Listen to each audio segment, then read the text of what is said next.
When I first arrived in Sog Recon, we did not all have Car-15s. There was a shortage of them. Eventually, I finally got my hands on a Car-15. But it was more compact. It had a retractable stock. It had a heavy steel compensator.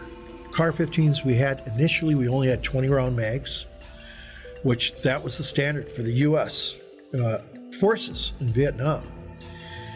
However, one day I was looking through a gun magazine, it might have been the American Rifleman, and I saw an ad from Sherwood Distributors of Beverly Hills, California. They had 30-round magazines. So all the recon team leaders got together and we pooled our money and sent off a money order to get magazines so that everyone on our teams, Americans and Indig, would have at least one 30-round mag. That would be the first round you fired.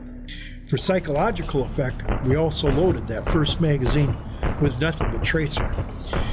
And if you've got five people, 6 people, soldiers shooting 30-round mags, like one right after the other in an immediate action drill, and it's all tracer, consider the psychological effect on the enemy.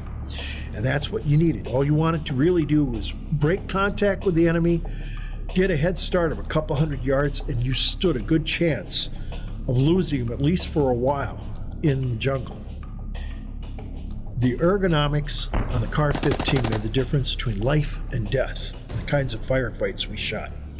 And I certainly can't take credit for originating it, but we had a shooting technique that we practiced, semi-auto, where we'd always fire 2 rounds, boom, boom, because you couldn't tarry long on this target because they're assaulting you. And we had times where teams had a whole enemy company, 100 NVA assaulting them, and life and death is getting out those rounds and knocking down bad guys. But we'd shoot twice, boom, boom, because it doubled the odds of hitting them, and you couldn't even pause long enough to be shooting again because there's already another one over here, boom, boom.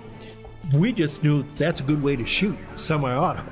Maybe that is where the double tap came from, which Delta Force certainly practiced well.